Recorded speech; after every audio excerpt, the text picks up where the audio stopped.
Hello what's up, क्या हाल चाल। अभी आपको नहीं पता तो दिल्ली में कॉन्सर्ट हुआ था दिलजीत दोसांझ का, और उससे रिलेटेड 3 पोस्ट हैं जो इंटरनेट पे काफ़ी चल रही हैं, उनके बारे में बात करेंगे। एक वीडियो है पहले हमारे पास, तो पहले उसको देखते हैं।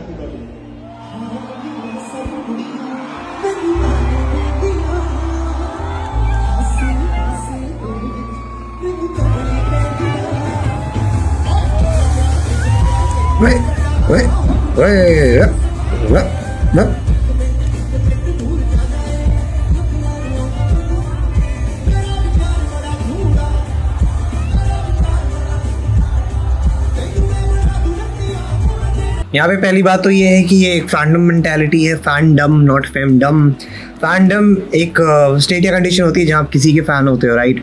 सबसे पहला जो कंडीशन यहाँ पे आती है that is called para social relationship in psychology. Para social relationship का डेफिनेशन ये होता है कि a one sided relationship formed when one party extends energy, intent and time and the person doesn't know they exist, the other person doesn't know that they exist। कहने का मतलब ये है कि अगर आप शाहरुख खान, दिलजीत दोसांझ, इन सब लोगों के फ़ैन हैं, आप इनके लिए अपनी दिल या फिर अपनी जान लुटाए बैठे हो, पर शाहरुख खान और दिलजीत आपको रियल लाइफ में नहीं जानते हैं। क्यों जानेंगे भाई? ऑब्वियसली क्योंकि जब वो एड्रेस करते हैं, वो फ़ैन को एड्रेस करते हैं, आपको एज एन इंडिविजुअल तो कभी एड्रेस करेंगे नहीं, आप उनके यार दोस्त तो हो नहीं भाई, ठीक है। ये चीज़ ज़्यादातर मैंने टेलर स्विफ्ट, के-पॉप फैंस, पुराने दिनों में जस्टिन बीबर के साथ भी होता था, और उससे पुराने दिन में जाओगे तो बीटल्स के साथ होता था। बीटल्स, रोलिंग स्टोन्स, ये चलता हुआ आ रहा है, बहुत टाइम चलता हुआ आ रहा है, कुछ नया कॉन्सेप्ट नहीं है। पर यार पैरा सोशल रिलेशनशिप आप ध्यान से देखोगे ना, एक तरह से मैं क्या बोलूँ, बेवकूफ़ वाली ही चीज़ है। मोटी मोटी बात बोल रहा हूँ, अगर आपको बुरा लग रही है बात तो लगने दो, ठीक है। आपके लिए बात कर रहा हूँ। अगर हो आप इस टाइप के कि अगर आप सेलिब्रिटी या फिर आप किसी बड़े ओहदे के बंदे पे, किसी भी एक चीज़ के लिए अगर आप फ़ैन हो, किसी के लिए अगर आप क्या पता शशि थरूर के भी फ़ैन हो, तो पैरा सोशल रिलेशनशिप वहाँ पे आ जाती है कि जहाँ पे आप तो उस बंदे को अच्छे से जानते हो, पर वो बंदा आपकी एग्जिस्टेंस के बारे में जानता ही नहीं है, आपके बारे में जानता ही नहीं कि आप एग्जिस्ट भी करते हो उस दुनिया में। अब इस चीज़ की वजह से मैंने इंडिया में ज़्यादातर देखा क्या है कि यहाँ पे गॉड स्टेटस दे देते हैं सेलिब्रिटीज़ को।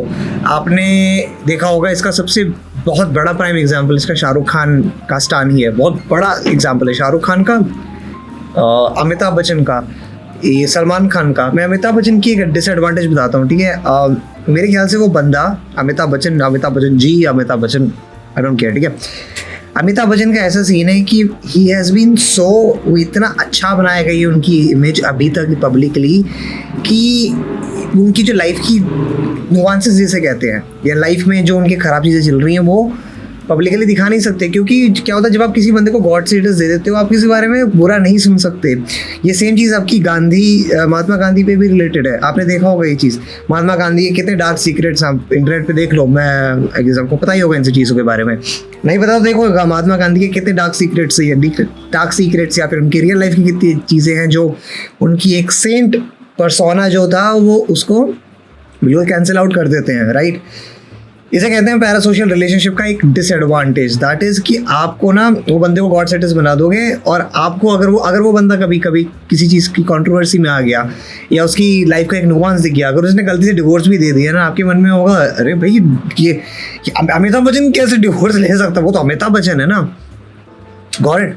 दूसरी बात ये आती है कि जब भी वो अपने फैन से बात करते हैं तो वो एज अ फैन बात करते हैं, नॉट एज एन इंडिविजुअल। अगर आप सुमित हो, रिंकी हो, आप सुमित रिंकी नहीं हो उनके लिए, आप उनके लिए बस एक आंकड़ा हो, number, you just a number two them. ये हर एक पे जमता है। अगर आप SRK के फ़ैन हो, किसी के फ़ैन हो, आई डोंट केयर। इसका एक एग्जांपल तुमको मैं अपनी असल ज़िंदगी से ही बता देता हूँ। तो एक बार मैं बॉम्बे में था एंड मैं अपने दोस्तों के साथ था कुछ, उसमें एक लड़की थी, तो वो SRK की पागलों वाली फ़ैन थी, बहुत पागलों वाली फ़ैन, ठीक है।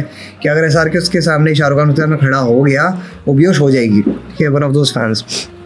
या फिर वो जैसे एक होता है ना, excited, very excited, Shahrukh Khan, बहुत ज़्यादा ही पागल फैन जिसे कहते हैं। तो मन्नत गए थे, जो शाहरुख खान का बंगला अगर आपको पता हो बॉम्बे में। तो इसने क्या करा, एक पेपर लिया, उस पर लिख दिया कुछ message, basically message for Shahrukh Khan, ठीक है। वो लिया और गेट के नीचे से ऐसे फेंक दिया। फिर उसके बाद वो एक्साइटेड हो गई, शाहरुख खान देखिएगा, ठीक है। 5-10 मिनट बाद क्या दिखता है, किसी ने उठाया और वो डस्टबिन में, ठीक है। ये हाल है और कुछ नहीं। आप बस खड़े हो उनके लिए। बाकी अगर मैं बात करूँ दिलजीत ही नहीं, ये सारी फेमस पर्सनालिटीज़ हैं, सबके साथ ही ऐसा होता है। बाकी एक और कॉन्सेप्ट है इसमें, आपने देखा होगा बंदा रो रहा है, ठीक है, बहुत प्यारा कॉन्सेप्ट है, इसके बारे में डिस्कस करते हैं। पहली बात तो बहुत मजाक उड़ रहा है इस बंदे का कि ये रो रहा है और वो मर्द को रोना नहीं चाहिए, फलाना ढिमकाना, ठीक है, उसके बारे में डिस्कस नहीं करेंगे। दूसरे कॉन्सेप्ट के बारे में बात करेंगे कि रो क्यों रहा है, ठीक है। इसको कहते हैं अराउजल, ठीक है। अराउजल माने उत्तेजना, उत्तेजित हो गया वो, तभी ये रो रहा है, ठीक है। अब इस उत्तेजना का रीज़न क्या है? इस उत्तेजना का रीज़न है यूफोरिया। दैट मीन जब भी आप किसी कॉन्सर्ट में होते हो, it creates a state of euphoria, यानी एक उत्तेजना जागने लगती है। उत्तेजना उसके रीज़न पता है क्या होते हैं? बेसिकली क्या होता है, जब भी आप ऐसी सेटिंग में होते हैं ना कॉन्सर्ट की, तो होता है कि आपके सामने 10-20 बंदे होते हैं, 10-20 बंदे होते हैं, वो भी गाने वाने लगते हैं और क्या आपका हाथ पकड़ के ऐसे ऐसे कर रहे हो, जैसे भी कर रहे हो, ठीक है। और ये एक रिदमिक पैटर्न बनाता है गाना, पहली बात तो गाना डांस चैंट्स, ये सारी चीज़ें, 3-4 चीज़ें हैं, अगर ये आप एक साथ करोगे इसी के साथ ना, तो एक इमोशनल अराउजल आपके अंदर बना देगा, जिससे आप उत्तेजित हो जाओगे। दैट्स दी होल, पहले तो रीज़न इसका ये है। दूसरा एक रीज़न इसका रिलीजियस है, काफ़ी इंपॉर्टेंट है, मैंने ये काफ़ी धर्मों में देखा है, उसके बारे में बात करते हैं। जैसे कॉन्सर्ट में भी आपने देखा कि कॉन्सर्ट में सब एक साथ गाते हैं, वैसे मंदिरों में क्या होता है, मंदिर, मस्जिद, चर्च, कहीं पे जब भी आपने एक सेटिंग देखी है जहाँ पे सब एक साथ मिल के गा रहे हैं, चांट कर रहे हैं, डांस कर रहे हैं, कुछ भी कर रहे हैं, that creates an emotional flow, ठीक है, जिसको हम कैसे कहते हैं catharsis in terms of psychology. इसका मतलब ये होता है पावरफुल इमोशनल रिलीज। जैसे कहने का मतलब है जब भी आप ऐसी सेटिंग में हो, तो जैसे हिंदुओं में बताता हूँ, लाइक हिंदू रिलीजन में इसका, जैसे जगरातों में मैंने देखा है, मैं उसकी बात कर रहा हूँ, मैं गलत हो सकता हूँ बट समझने की कोशिश कर जाओ, तुम समझ जाओगे। जगरातों में देखा है आपने, माता जिस पे आ जाती है, आपने देखा होगा, वो थोड़े एक सर्टेन वे में एक्ट करने लगते हैं, राइट। चर्चेज़ में क्या होता है, चर्चेज़ में जब प्रेजिंग वर्शिप होती है, या फिर आपने वो वीडियोस देखे होंगे, आप समझ जाओ मैं किन की बात करूँ, मैं लगा दूंगा यहाँ पे। चर्चेज़ में ज़्यादातर ये होता है, जैसे चर्चेज़ में जब वो एक साथ गा रहे हों या फिर एक साथ वर्शिप कर रहे हों, तो लोग एक सर्टेन स्टेट ऑफ ट्रांस में चले जाते हैं, ठीक है। आपने ये देखा होगा लकड़ियों पे या फिर गरम गरम कोयले पे जब लोग चलते हैं, ठीक है। मुहर्रम में आपने देखा होगा, मेरे जो मुसलमान भाई लोग हैं वो भी मुहर्रम में अपने आप को मारते हैं, या फिर बहुत ऐसे सर्टेन चीज़ें करते हैं जो एक आप नॉर्मल स्टेट में नहीं कर सकते। जैसे अभी मैं बात करूँ, मैं भी स्टेट में नहीं कर सकता। कुछ लोग शेक करने लगते हैं, मैंने कुछ राजस्थान की वीडियोज़ में देखा है कि जहाँ पे, मेरे को पता नहीं, मैं गलत हो सकता हूँ, बट जहाँ पे वो गरम लोहे को या फिर भाले को पकड़ रहे हैं, बहुत गरम लोहा, उसके घी डालोगे तो वो ऐसे तपने लगता है, ठीक है। या फिर this start speaking in tongues, in Christianity it's called as start speaking in terms, यानी अन्य भाषाओं का प्रयोग करना। ऐसा होता है जब प्रेजिंग वर्शिप में ही होता है, जैसे अगर बात कर रहे हो, या फिर जब आप प्रेस कर रहे हो, जब प्रेस कर रहे हो या आप गा रहे हो, तो फिर आप ना अलग अलग भाषा का प्रयोग करने लगते हो, ये भी होता है, एक स्टेट ऑफ ट्रांस होती है। खैर आप समझ गए मैं कहना क्या मांग रहा हूँ, कि लोग थोड़े एक सर्टेन वे में एक्ट करने लगते हैं। जैसे अगर कोई एक नॉर्मल सा बंदा कहेगा, लोग पागल हो जाते हैं, ठीक है। इसका जो एक कॉन्सेप्ट है, इसको कहते हैं रिलीजियस एक्सटेसी। रिलीजियस एक्सटेसी जो है, ये सेम आपका कॉन्सर्ट में जाता है, तभी ये बंदा रो रहा है, और कुछ इसका रीज़न नहीं है। इसके पीछे ये होता है कि जब भी आप, जैसे मैंने एक्सप्लेन करा, जब किसी ग्रुप की सेटिंग में होते हो या फिर कहीं भी एक सेटिंग में हो जहाँ पे रिदमिक फ्लो आ जाता है, तो आप एक कैथारसिस के मोड में चले जाते हो। कैथारसिस कहने का मतलब है आप एक इमोशनल फ्लो में चले जाते हो, और आपके आंसू निकल जाते हैं, आपका इमोशंस निकलने लगते हैं। Basically that's the whole point, that's what I am trying to tell you. अगर मैं इसको हिंदी में बोलूँ तो आप काफ़ी भावनात्मक हो जाते हो, यानी आप काफ़ी इमोशनल हो जाते हो। ये स्टेट ऑफ ट्रांस होती है। ये आपने ज़्यादातर कॉन्सर्ट्स में देखोगे, म्यूज़िक फेस्टिवल कॉन्सर्ट्स की बात है, आप ज़्यादा देखोगे, रिलीजियस एक्टिविटीज़ में बहुत ज़्यादा देखोगे, ठीक है।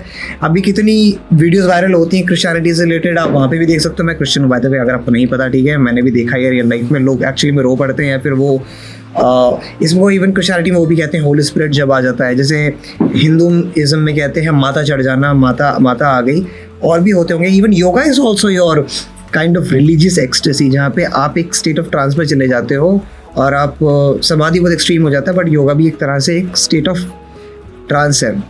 समाधि उसका एक एक्सट्रीम वर्जन है, but that's how it goes. बाकी आखिरी बात ये है कि यार कभी सेलिब्रिटी को इतना चढ़ाओ मत अपने मन में कि आपकी ऐसी हालत हो जाए, क्योंकि ये एक बहुत अलग तरह की स्टेट होती है माइंड की, ठीक है। आप देख लो ना, ये अगर रिलीजन से अगर इसको मैं जोड़ रहा हूँ, तो मैंने आपको पहले क्या बोला था कि ये एक गॉड स्टेटस वाली बात है। लोग सेलिब्रिटी को गॉड स्टेटस दे देते हैं, और ये रिलीजन में होता है, जो आप बता रहे हो ना मैं आपको, रिलीजियस एक्सटेसी, ये कॉन्सर्ट में भी होती हैं। तो अब आप रिलेट कर पा रहे हो कैसे भगवान बना देते हैं सेलिब्रिटीज़ को। यही रीज़न है यार कि कुछ लोग, अगर उनके सामने शाहरुख खान आ जाए, कुछ भी आ जाए, या फिर उनके सपने का सेलिब्रिटी आ जाए तो वो रोने लगते हैं। सबसे बड़ा रीज़न यही है इसका। अब भगवान बनाया तो मन में। अगला पोस्ट आता है ट्विटर से और यहाँ पे लिखा है कि less than 1/10 the people who paid 12,000 for Diljit concert. Never say people don't pay money in India, you need to up your game. Actually मेरे पोस्ट पे एक कमेंट आया था, मैंने पहले एक वीडियो बनाई थी कि 6,500 7,000 8,000 के लिए लोग कोल्ड प्ले को देखने जा रहे हैं और जेन ज़ी बहुत ज़्यादा खर्चीली जनरेशन है। तो किसी ने कमेंट करा था मेरे पे कि आर यू नट्स? नहीं भाई, मैं काजू नहीं हूँ। No, Gen Z never spends this kind of money. I'm a late millennial, but even I can vouch for money happens for Gen Z. They never ever spend on things that are unnecessary. Don't generalize and make money out of money shaming. Just a few rich ones are able to spend और फलाना टिमकाना। ठीक है भाई, मैं clear करना चाहता हूँ एक चीज़, ठीक है, आपके सामने। ठीक है, मैं शहरों की बात कर रहा हूँ भाई भाई, ये मैं बिल्कुल शहरों की बात कर रहा हूँ। मैं गाँव देहातों की बात नहीं कर रहा, मैं शहरों की बात कर रहा हूँ। और इंडिया में बहुत जो मेजर जनता है वो शहर में भी है, राइट। मैं चीज़ बता दूँ आपको शहर वाली जनता के बारे में कि लोगों के पास बहुत पैसा है बहुत पैसा है। अगर आपको निकलवाना आता है आप बहुत अच्छे से अमीर बन सकते हो। ये गेम है पूरा का पूरा। मैं शहर की जेन ज़ी को जेन ज़ी नहीं बोलूँगा, मैं उन्हें बोलूँगा जेन SSB, यानी जेन शोशाबाजी। ठीक है, उसके पीछे रीज़न ये है कि पूरी की पूरी जेन ज़ी या पूरा का पूरा जेन SSB जो है शोशाबाजी में है पूरा का पूरा। आप मानो इस बात को या ना मानो, ठीक है।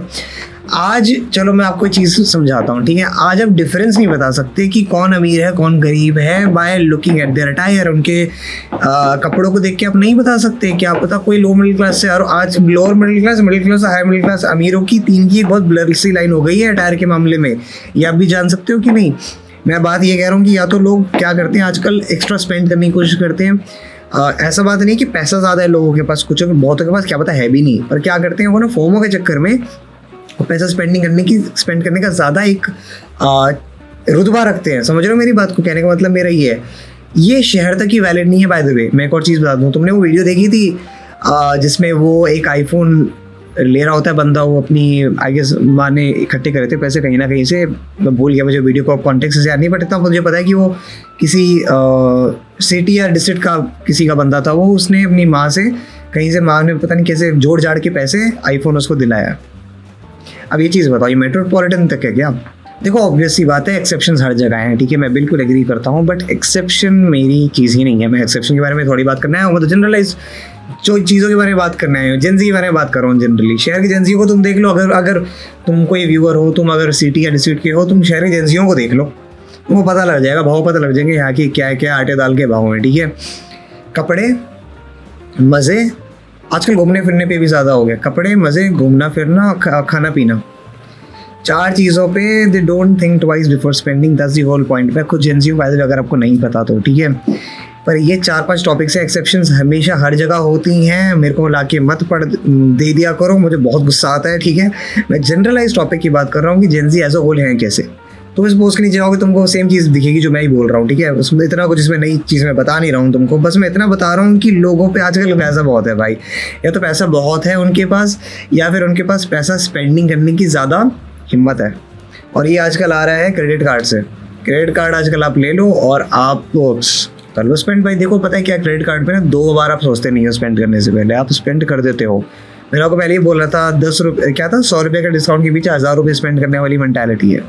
देखो क्रेडिट कार्ड की अपने अपने यूजेज है, मैंने हमेशा से बात बोलता हुआ आया हूँ। इमरजेंसीज में बहुत ज़्यादा काम आता है, इमरजेंसीज में इवन ऑफर्स में बहुत ज़्यादा काम आता है। बट ऑफर्स तो एक तरह का कैपिटलिस्ट मेंटालिटी है ना, आप रिवॉर्ड ले रहे हो, ये सारी चीज़ें ले रहे हो, कैपिटलिस्ट मेंटालिटी है।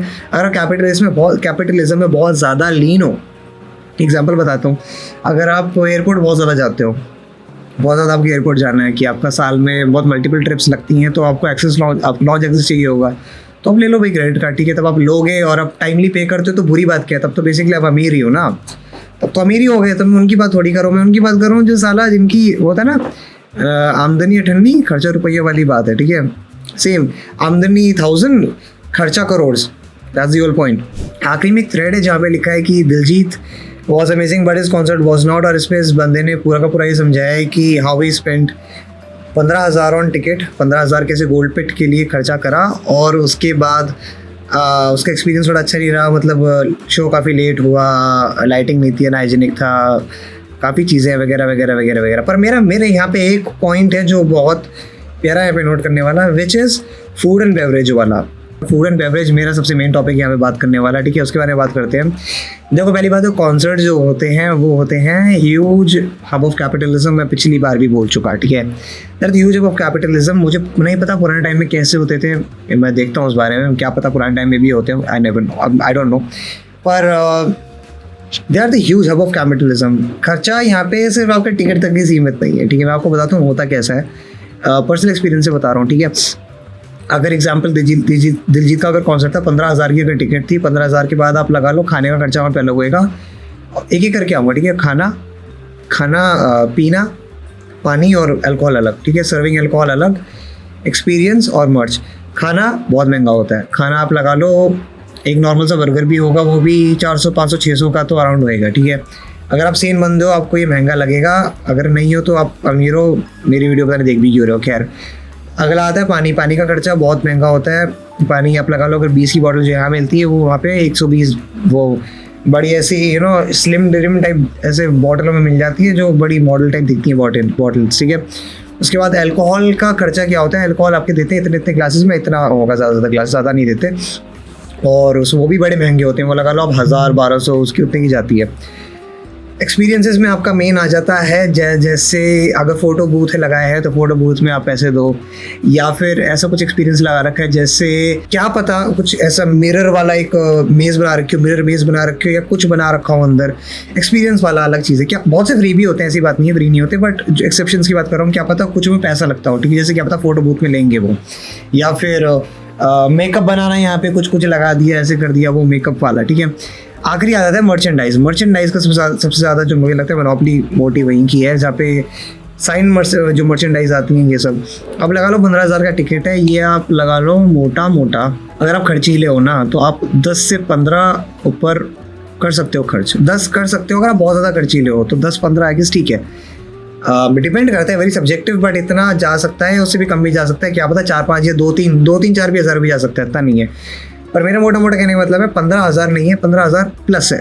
That's what I'm trying to tell you. That means आप 17 से लेके 18-20 हज़ार, 20-25 हज़ार सिर्फ दिलजीत के कॉन्सर्ट में स्पेंड कर रहे हो। दिलजीत के नहीं, किसी और के भी कॉन्सर्ट में ले लो भाई, मैं दिलजीत के नीचे नहीं पढ़ना चाहता मैं, पर हर एक कॉन्सर्ट का यही हिसाब है। बाकी मेरे ख्याल से 15,000 12,000 वाले लोग अगर इतने ढेर सारे हैं तो प्रीमियमनेस कहाँ पे है, मेरे को ये समझ नहीं आ रही। तो मेरे हिसाब से या तो एक 2 चीज़ हो सकती है, या तो लोगों के पास पैसा एक्चुअली में बहुत ज़्यादा है, या फिर वो किराए की ज़िंदगी जी रहे हैं, या फिर दोनों का मिक्स है। और जेंजी का सच बताऊँ ये है कि फोमो और एक्सपेक्टेशन, अगर आप इन दोनों से खेल लो आपको समझ आ जाएगा गेम क्या है जेंजी का, ठीक है। ईजी है, इतना कुछ डिफिकल्ट नहीं है। बाकी इससे एक और इंडस्ट्री का फ़ायदा होता है, that is your black market वाली इंडस्ट्री। आप लगा लो 12,000 की अगर 4 टिकटें हैं, उसने स्पेंड करा 48,000 50,000 स्पेंड करा, और उसने उठा ली 4 टिकट। फिर क्या करता है बंदा, बेचेगा आपकी एक टिकट को 40,000 30,000 में, 1,20,000 पॉकेट में सीधा, स्मार्ट। और जो बंदा फोमो में है जेंजी में स्पेशली, वो लेगा ही लेगा, ले सकता है, मैं बता रहा हूँ उसकी टेंडेंसी है, वो ले सकता है। डूबे को तिनके का सारा, वो महंगे वाले टिकट भी ले लेगा। मैं बता रहा हूँ ये एग्जिस्ट करती हैं चीज़ें। अगर आप नहीं मान रहे हो चीज़ों को तो मानो मेरी बात को। मेरे कितने हैं जान पहचान में लोग जो करते हैं ये सब सारी चीज़ें। आई गेस अब तुम्हें पता है कि तुम्हें ज़िंदगी में पैसा कैसे कमाना है, ठीक है। I guess now you know this. आखिरी चीज़ ये आती है कि जब आर्टिस्ट आता है कोई, तो आर्टिस्ट अपना पूरा मेन्यू कार्ड देता है अपनी नीड्स का, अपनी रिक्वायरमेंट्स का। उसके अंदर मैं बताता हूँ, इनसाइडर न्यूज़ अकाउंट में डिटेल्स में नहीं जा सकता, तुमको ऊपर से बता देता हूँ होता क्या है। 5 स्टार होटल में खर्चा होता है, 5 स्टार होटल का स्टे होता है जिसके अंदर एक तुम्हारा हो सकता है प्रेसिडेंशियल सूट या कुछ हो सकता है, और 10 से 15 उनके क्रू मेंबर के जो होते हैं, ठीक है। उसके अलावा 5 से 6 कॉन्वॉय लगता है गाड़ियों का, उसके लिए अलग नीड होती है। उसके लिए उनके लिए इवेंट वालों को बोलते हैं कि 5 से 6 जो गाड़ियों का कॉन्वॉय है हमारा, मतलब एक कॉन्वॉय में 5 से 6 गाड़ियाँ होती हैं, वो हमको दो। उसके अंदर गाड़ियों के मॉडल भी स्पेसिफाइड होते हैं, फॉर योर इन्फॉर्मेशन, अगर तुमको नहीं पता है तो, ठीक है। उसके अलावा तुम्हारा ये मेकअप दादा होते हैं, सिक्योरिटी और F&B और इन सब के खर्चे अलग, लॉन्ड्री वगैरह इन सब के बहुत ही अलग खर्चे। 3 अलग खर्चे हैं आर्टिस्ट के अलग, उसके जो सिक्योरिटी और वो कॉन्वॉय आएगा जो प्रेसिडेंशियल सूट में रहेगा उसके अलग, और जो तीसरा आ गया आपका उनके साथ जो लोग आएंगे उनका खर्चा अलग। तो आप लगा लो फिगर्स में, मेरे को भी नहीं, मैं नहीं बता सकता इतना, पर बहुत ही मोटा खर्चा है, बहुत मोटा खर्चा। अब तुम समझ रहे हो ये चीज़ें जो, can you connect the dots now कि खर्चा जहाँ खा रहे हो और तुम कहाँ पैसे दे रहे हो। बाकी देखो मेरी कोई कॉन्सर्ट से मेरी दुश्मनी नहीं है भाई, ठीक है, तुम्हें जाना घूमो, कोई प्रॉब्लम नहीं है, पैसा उड़ाओ, तुम्हारा पैसा है भाई, मैं क्या करूँगा तुम्हारे पैसे का, ठीक है। मैंने भी एक्सपीरियंस करे हैं कॉन्सर्ट, ठीक है, पर मैंने तरीके से एक्सपीरियंस करे हैं। मेरे पास झूठ के बोलूँ, मेरे पास इतना वो नहीं थी कि मैं स्पेंड कर लूँ इतना पैसा, पर मैं क्या करता था, मैं ना वॉलंटियरिंग प्रोग्राम करता था और उसके थ्रू में चला जाता था। मेरा ये एक समझ लो तुम निंजा टेक्निक थी मेरी कॉन्सर्ट्स को अटेंड करने की, ठीक है। तो अगर तुम ऐसे भी जुगाड़ कर सकते हो, मतलब देखो मोटी मोटी बात ये है कि अमीरों को चूतिया बनाओ और पैसे ऐट लो, ठीक है। और एक और चीज़ ये कहूँगा कि इंडिया में बहुत से लोग अमीर हैं, ये सोच के मत चलना कि इंडिया में पैसे नहीं देते। इंडिया में तुमको पैसा निकलवाना होता है, और पैसा इंडिया में पैसा निकलवाने का एक पता है टेक्निक क्या है, सपने बेच दो। 2 मिनट की बात है, सपने बेचो, एक्सपेक्टेशंस, ये 2 चीज़ें बेचो, देखो कैसे तुम अमीर बन जाओगे। 2 मिनट में अमीर बनोगे, मैं लिख के देता हूँ, ठीक है। खैर that is for the video, I hope you really liked, like share subscribe whatever you want to do, ठीक है। And I want to see you around, take care.